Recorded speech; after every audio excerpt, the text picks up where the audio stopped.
నా ఛానల్ని వీక్షిస్తున్న మీ అందరికీ శుభోదయం. ఈరోజు మనం యుద్ధకాండం గురించి చెప్పుకుందాం. మరి కిష్కింధకాండలో ఏం జరిగింది అంటే హనుమంతుడు లంకకి వెళ్ళడం, సీతమ్మ వారిని చూడడము, రామముద్రిక ఉన్న ఉంగరాన్ని ఇవ్వడం, సీతమ్మ వారి దగ్గర నుండి దివ్య చూడమని తెచ్చి రాముడికి ఇవ్వడం వరకు జరిగింది.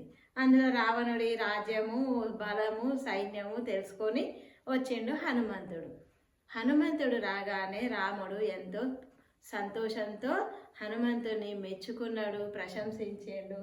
హనుమంతుడు వెళ్ళి వచ్చిన సాహసాన్ని బాగా ప్రశంసించిన తర్వాత హనుమంతుడిని కూడా బాగా దగ్గరికి తీసుకొని ఒక హగ్ అంటే ఒక కౌగిల్ని ఇచ్చిండు.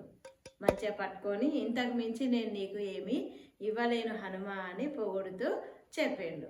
ఇక్కడ మనము ఉత్తముడు, మధ్యముడు, అధముడు అని వచ్చినాయి. హనుమంతుడిని ఉత్తమ లక్షణాలు కలిగిన వ్యక్తిగా వర్ణించారు.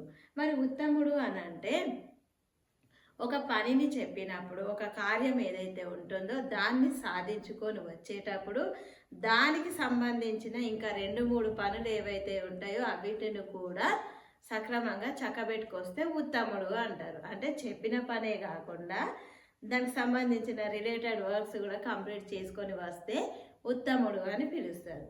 మధ్యముడు అంటే ఏ పని అయితే చెప్తావో అంతవరకే చేసుకొని వస్తే మధ్యముడు. అధముడు అంటే చెప్పిన పనిని కూడా చేయకుండా వచ్చేవాడిని అధముడు అంటారు. ఇక్కడ హనుమంతుడు ఉత్తమ లక్షణాలు కలిగిన వాడు. సీతమ్మ వారిని చూసి రమ్మంటే లంకలో ఉన్న రావణుడి యొక్క రాజ్యము, సైన్యాన్ని కూడా, శక్తియుక్తులను కూడా తెలుసుకొని వచ్చిండు. అందుకే ఉత్తముడైండు.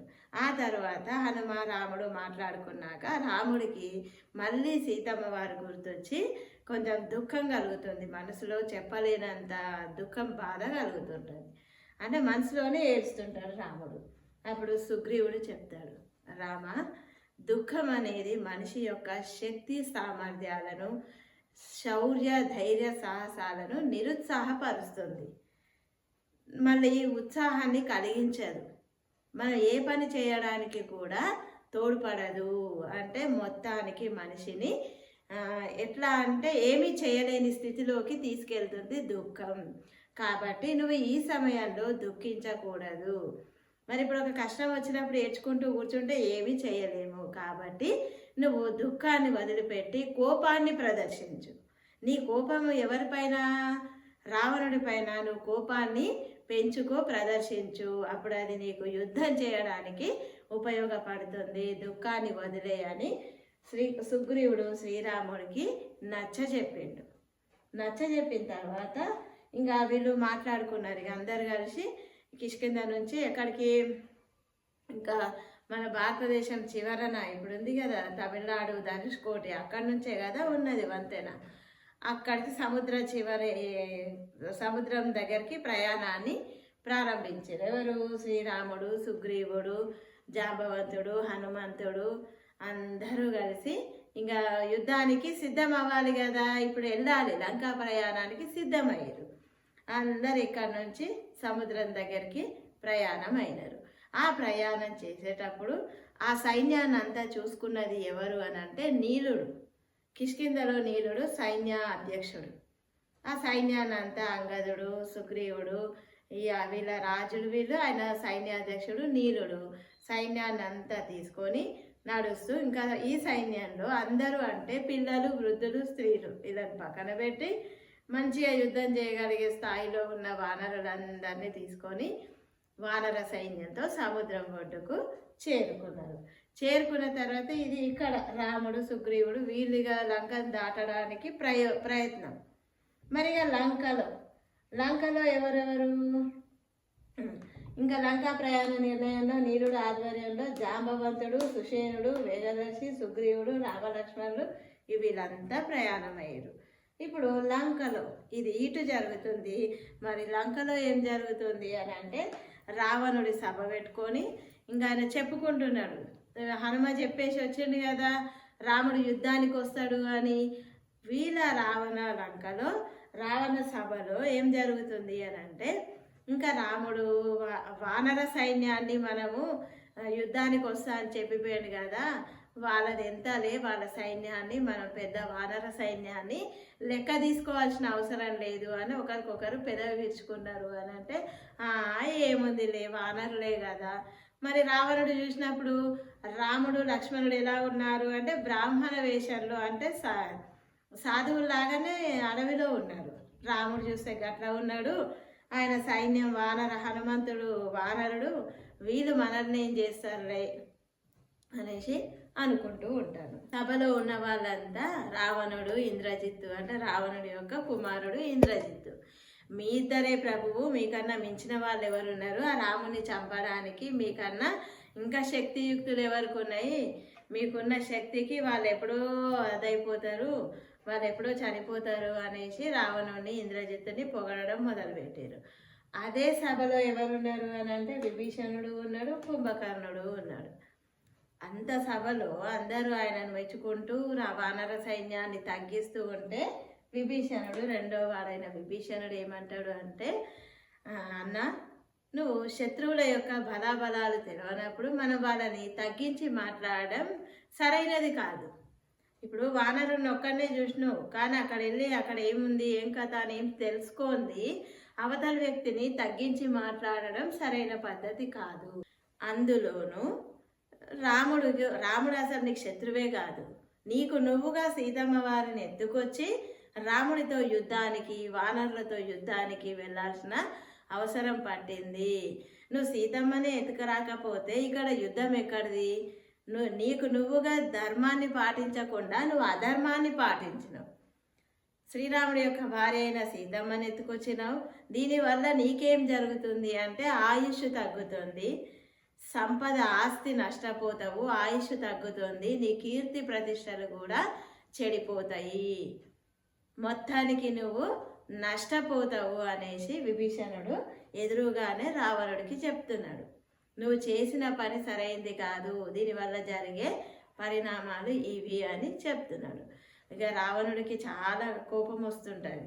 ఇదే సభలో ఇంకెవరున్నారు? విభీషణుడు భయపడకుండా అధర్మంగా పాలిస్తున్నావు అని చెప్తున్నాడు. కుంభకర్ణుడు ఉన్నాడు ఇదే సభలో. కుంభకర్ణుడు కూడా ఏమంటాడు, అన్న నువ్వు చేసింది తప్పే.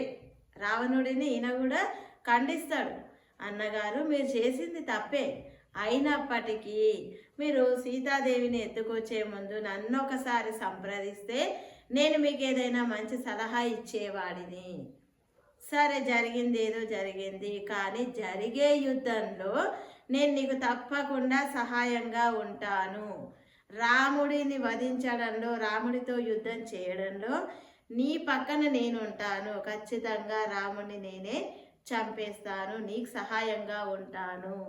నువ్వు చేసింది తప్పైనప్పటికీ నేను నీకు సహాయంగా ఉంటానేమో కుంభకర్ణుడు అంటాడు.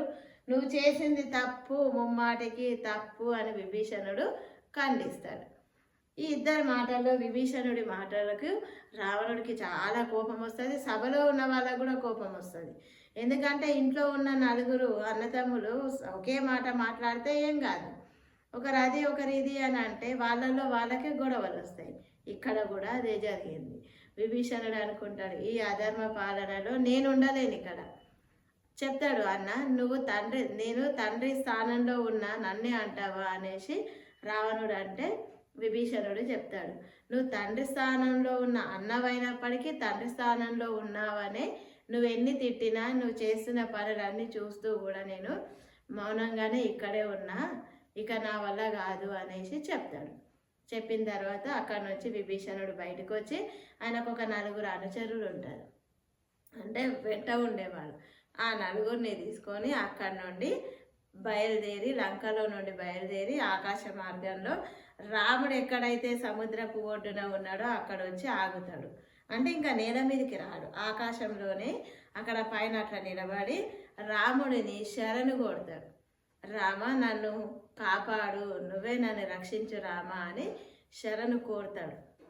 కోరితే రాముడు సరే అంటాడు, నేను నిన్నేం చెయ్యను రా అంటాడు. ఎందుకు అని అంటే రావణుడి తమ్ముడు విభీషణుడు రాముడికి శత్రువు అవుతాడు కదా, అందుకనే డైరెక్ట్ ఎదురుగా వస్తే ఏమైనా జరగవచ్చు నష్టం అనేసి ముందే అక్కడ నిలబడి చెప్తాడు, నన్ను మీరే కాపాడాలి అని అంటే ఒక శత్రువు ఇంట్లో నుంచి వచ్చి కాపాడమన్నాడు కాబట్టి సరే అనేసి రాముడు కూడా సరే నేను నిన్ను కాపాడుతా కానీ రండి అంటే వస్తాడు. వచ్చిన తర్వాత సూక్ష్మంగా లంకలో జరిగిన విషయాలన్నీ చెప్తాడు. రావణుడి యొక్క పనులు, చేస్తున్న కార్యక్రమాలు ఇవన్నీ సూక్ష్మంగా చిన్నగా షార్ట్ కట్లో రాముడికి చెప్తాడు. అప్పుడు రాముడు ఏమంటాడు అంటే, లంకకి రాజుగా నిన్నే చేస్తా, లంకాధినేతగా లంకకు రాజుని నిన్ను చేసి రావణుడి సంహారం తర్వాత యుద్ధం జరిగినాక ఖచ్చితంగా నేను నిన్ను లంకకి రాజుని చేస్తా అని మన మాట ఇస్తాడు. మా తమ్ముళ్ళ మీద ఒట్టు, నేను నిన్ను ఖచ్చితంగా రాజుగా చేస్తా, రాజుగా పట్టాభిషేకం నీకే చేస్తా అని చెప్తాడు. చెప్పి లక్ష్మణుడికి ఏమంటాడంటే, సముద్రంలో ఉన్న నీళ్ళని తీసుకురా లక్ష్మణ, తెచ్చి ఇట్లా మాట ఇచ్చేటప్పుడు కూడా నీళ్ళని పోస్తూ నీళ్ళ సాక్షిగా అని చెప్పి విభీషణుడికి మాట ఇస్తాడు రాముడు.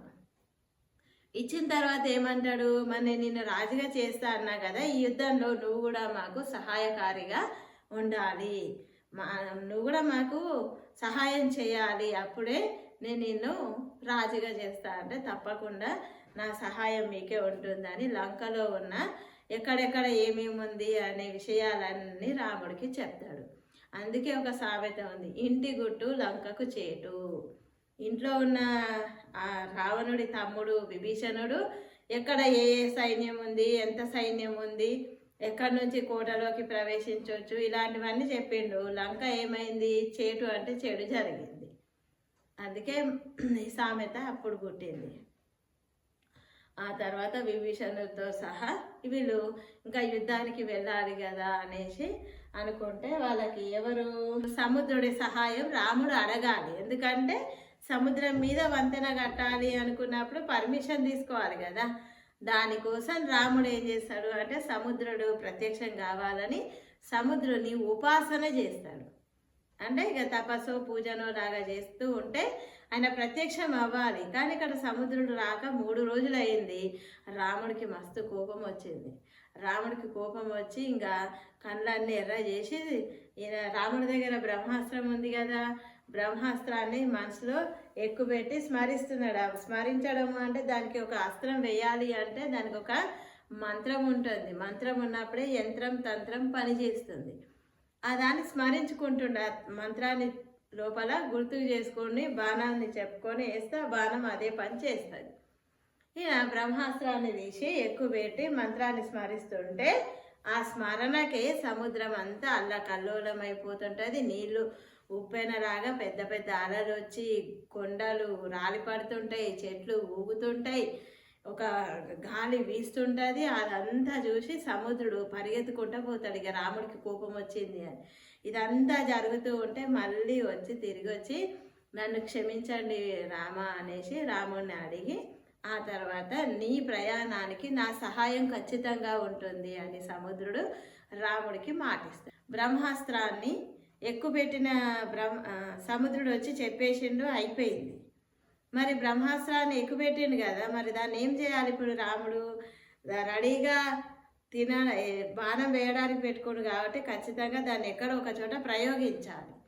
అప్పుడు సముద్రుడు ఏమన్నాడు అంటే ద్రుమకుల్యం పైన వెయ్యి అక్కడ దోపిడీదారులు బండిపోతూ దారి దోపిడీ దొంగలు ఉంటారు, పాపాత్ములు ఉంటారు, ప్రజలను ఇబ్బంది పెట్టేటోళ్ళంతా అక్కడే ఉన్నారు. ద్రుమకుల్యం పైన ఈ బాణాన్ని అక్కడ వేసే వాళ్ళంతా ఒకేసారి మోక్షం పొందుతారు అని చెప్తే ఈ బాణాన్ని ద్రుమకుల్యం పైన వేస్తాడు. వేసిన తర్వాత అక్కడికి అది అయిపోతుంది. అయినాక ఇప్పుడు రామసేతు నిర్మాణం జరగాలి. రామసేతు నిర్మాణానికి ఎవరు అని అంటే విశ్వకర్మ కుమారుడైన నలుడు. ఇప్పుడు చెప్పాలి అంటే ఇంజనీరు. విశ్వకర్మ సృష్టి ప్రతి దేవుడికి గృహాలు భవనాలు కట్టిందంతా విశ్వకర్మని. ఆయన కొడుకైన నలుడు ఇక్కడ సేతువు నిర్మాణానికి ఆయననే ఇంజనీర్. ఈ నలుడి ఆధ్వర్యంలో రామసేతు కట్టడం జరిగింది. ఎంత 100 యోజనాల పొడము 100 యోజనాలు, వెడల్పు 10 యోజనాల వెడల్పు. చాలామంది కదా సైన్యం పోవాలి, చిన్న గర్ద సముద్రంలో పోతుంది కాబట్టి పెద్దగా 10 యోజనాల వెడల్పుతో 100 యోజనాల దూరము ఎన్ని రోజులలో కట్టిరు అంటే 5 రోజులలో సేతువు నిర్మాణం జరిగింది. నీరుడేమో సైన్యము, నలుడేమో సేతువు నిర్మాణానికి ఇంజనీర్గా పనిచేశారు. ఇక ఆ నిర్మాణం అయిపోయిన తర్వాత వీళ్ళంతా నడుస్తున్నారు ఆ వంతెన మీద. మరి ఎట్లా నడుస్తున్నారంట వంతెన మీద అంటే, వీళ్ళంతా వానరులు కదా, వానరులు ఒకరు నీళ్ళలో ఈదుతూ వస్తున్నారంట, ఒకరేమో ఎగురుతూ వస్తున్నారు, ఒకరు గంతుతూ వస్తున్నారు. నచ్చినట్టు ఇష్టం వచ్చినట్టు నడుస్తూ నడుస్తూ మొత్తానికి లంకకి ప్రయాణం చేరుకున్నారు. లంకా నగరం చేరుకున్న తర్వాత ఎదురుగా వెళ్ళి లంకలోకి వెళ్ళకుండా ఇంకా నగరం వచ్చింది అని భవనం రావాలి కదా, ఆ మధ్యలోనే శుకసారణుడు, ఇద్దరు రావణుడి యొక్క మంత్రులు, వీళ్ళిద్దరు ఏం చేసారు అని అంటే వానరులాగా మారి వానర సైన్యంలో కలిసి వీళ్ళు కూడా ప్రయాణాన్ని ఇక లంక చేరుకున్నాక ఇది. ఆ శుకసారణులు వానర వేషంలో వచ్చాక జాయిన్ అయిపోతుంటే వాళ్ళని ఎవరు గుర్తించారు అని అంటే విభీషణుడు. వాళ్ళ మంత్రులను ఆయన తొందరనే గుర్తిస్తాడు కదా. విభీషణుడు వాళ్ళిద్దరిని గుర్తించి రాముడి ముందుకు తీసుకొస్తాడు. తీసుకొచ్చి రాముడి ముందు నిలబెడతాడు. రాముడు చెప్తాడు ఏమని, రావణుడికి చెప్పమని చెప్తాడు, మర్యాదగా సీతని మాకు అప్పగిస్తే అప్పగించమను, లేదా రావణుడి చావు నా చేతిలోనే ఉంది, వెళ్ళి మీ రాజుకు చెప్పండి అని ఆ శుకసారణులని పంపిస్తాడు. ఈ శుకసారణులు వెళ్ళి రావణుడికి చెప్తారు. రావణుడికి చాలా కోపంతో ఊగిపోతుంటాడు. ఇక సీత దగ్గరికి పోయి మరో కొత్త నాటకాన్ని మారుతాడు. ఏమని, విద్యుజ్జముని సహాయంతో సీత దగ్గరికి వెళ్ళి రాముడి తలగా సృష్టించి రాముడి యొక్క ధనస్సుని సృష్టించి తీసుకపోయి సీత దగ్గర పెట్టి, ఇగో వచ్చిర్రు రాముడు లంకకి, నేను ఇందాకనే చంపేసిన అని తీసుకపోయి ఆ తల ధనస్సు సీత ముందు పెడతారు. పెడితే సీతాదేవి బాగా ఏడుస్తుంటుంది, చూస్తే రాముడి తల రాముడి ధనస్సు అని. ఇది ఎట్లా సాధ్యము అంటే విద్యుజ్జిహ్నుడు ఆయన మాయావి, ఆయన సహాయంతో రావణుడు ఈ రెండింటిని ఏర్పాటు చేసుకొని సీతమ్మ దగ్గర చూపిస్తాడు. ఏడుస్తూ ఉంటాడు. ఇక చనిపోయిన రాముడు, ఇగో ఆయన ధనస్సు, ఇంకా నేనే నీకు దిక్కు, నీ మనసు మార్చుకో నన్ను పెళ్లి చేసుకోవడానికి అని కొత్త నాటకం చెప్పి అక్కడి నుంచి రావణుడు వెళ్ళిపోతాడు. రావణుడు వెళ్ళిపోగానే విభీషణుడి భార్య సరమ ఆమె అక్కడే ఉంటుంది. అక్కడే ఉండి సీత దగ్గరికి వెళ్తుంది. వెళ్ళి ఇది విద్యుజ్జిముని సహాయంతో జరిగిన మాయ అమ్మ, రాముడికి లక్ష్మణుడికి ఏమీ జరగలేదు, వాళ్ళంతా బాగానే ఉన్నారు అని ఆమెని ఊకబెడుతుంది. ఊకబెట్టి మనకేమీ జరగలేదు అని చెప్తుంది. ఇంకా రాముడు లక్ష్మణుడు వీళ్ళు సైన్యము వీళ్ళంతా ఎక్కడ అంటే లంకలో ఉన్న సువేల పర్వతం మీద రామ లక్ష్మణుడు సైన్యం అంతా హనుమంతుడు అందరు ఆ పర్వతం మీద ఎక్కి అక్కడ సేద తీరుతుంటారు. దానికి ఎదురుగానే రావణుడు లంకలో ఉన్న భవనం మీద కూర్చొని దర్జాగా సింహాసనం మీద కూర్చొని పైన కనిపిస్తుంటాడు. ఈ పర్వతం సువేల పర్వతం మీద ఉన్న వీళ్ళకి రావణుడు కనిపిస్తూ ఉంటాడు. ఆ దృశ్యాన్ని అంతా చూసిన సుగ్రీవుడు కోపంతో ఊగిపోయి ఒక్క ఉదుటును అక్కడి నుంచి లేచి రావణుడి భవనం మీదకి వచ్చి రావణుడిని కొడితే ఆయనకి తలపైన ఉన్న కిరీటం ఎగిరి అక్కడ పడుతుంది. అప్పుడు మళ్ళీ వానరుడు 30 తిప్పలు పెట్టి రావణుడిని కొట్టి తిప్పి మొత్తానికి కిరీటం పడేసి కనిపించగానే రావణుడు అంటాడు, సుగ్రీవా నువ్వు అని నాకు ఇప్పటి వరకు ఎదురు పడలేదు, నువ్వని తెలిస్తే నీకు తలకాయ లేకుండా హీనగ్రీవుడిని చేసేటోడిని, తలకాయ లేకుండా చేసేటోడిని అని చెప్తాడు. అక్కడ 30 తిప్పలు పెట్టి మళ్ళీ సుగ్రీవుడు వచ్చి రాముడి దగ్గర చేరుతాడు. అప్పుడు రాముడు సున్నితంగా మందలిస్తాడు, నువ్వు ఇట్లా చెయ్యొద్దు సుగ్రీవా, సమయాన్ని చూసి వెళ్ళాలి, కానీ ఇట్లా ఇది ధర్మం కాదు, చీకట్లో వెళ్ళి ఒక రాజుని కొట్టడం ధర్మం కాదు, యుద్ధం ధర్మంగా చేయాలి అని ఆయనకి బుద్ధి చెప్తాడు సుగ్రీవుడికి. ఎవరు? శ్రీరాముడు. తర్వాత అంగదుడు, శ్రీరాముడు ఏం చేస్తాడు, ఇంకా అంగదుడిని రావణుడి దగ్గర పంపించి సీతను అప్పగించకపోతే యుద్ధం తప్పదు, రాముడి చేతిలో నీ మరణం తప్పదు అని చెప్పిరా అని అంగదుడిని రావణుడి దగ్గరికి పంపిస్తాడు రాయబారిగా. ఇది రాముడి మాటగా చెప్పమన్నాడు అని అంగదుడు చెప్తే అక్కడ ఉన్న వాళ్ళందరికీ కోపంతో ఏదో ఇట్లా చేస్తారు, రగిలిపోతుంటారు. అంగదుడు ఏం చేస్తాడు, ఇక్కడో ఇద్దరిని సంకలో పెట్టుకొని ఆకాశ మార్గాన, వానరుడు కదా, ఆకాశ మార్గాన వచ్చి బయటికి వచ్చి ఆ ఇద్దరిని ఇట్లా తీపి ఇసిరేసి అక్కడి నుంచి రాముడు ఉన్న దగ్గరికి వచ్చేస్తాడు. అప్పుడు రాముడు ఏమంటాడు అని అంటే, ఇక రావణుడు వినేలా లేడు, యుద్ధం తప్పదు, ధనస్సుని సిద్ధం చేసుకోవాల్సిందే అని రాముడు యుద్ధానికి సిద్ధమవుతాడు. ఇంకా లంక మీదకి యుద్ధానికి సిద్ధమవుతాడు. యుద్ధం మొదలైంది. లంకకు 4 వైపుల నుండి సైన్యంతో శ్రీరాముడు అన్ని దిక్కుల, విభీషణుడు చెప్పిండు కదా ఏ దిక్కు ఏముందని, మొత్తము లంకని చుట్టుముట్టిరు. రావణుడి యొక్క భవనాన్ని మొత్తం చుట్టుముడితే అప్పుడు రావణుడు దీర్ఘ ఆలోచనలో పడతాడు. అందరూ వచ్చేసిరు, లోపల వరకు వచ్చేస్తున్నారు అనేసి ఈ రావణుడు ఇంకా ఆలోచనలో పడతాడు. ఇంకా 2 సైన్యాలు బాగా, ఇప్పుడు వానర సైన్యము రాక్షస సైన్యం ఇద్దరు బాగా కొట్టుకుంటూ ఉంటారు. అప్పుడు ఆంజనేయుడి చేతిలో జంబుమాలి, సుషేనుడి చేతిలో విద్యున్మాలి మరణించారు. చీకట్లో ఎవరు అడిగి తెలుసుకొని మరీ కొట్టుకుంటున్నారు, నువ్వు రాక్షసుడివా వానరుడివా అని. మరి అంగదుడి చేతిలో రావణుడి కొడుకు ఇంద్రజిత్తు ఓడిపోయాడు.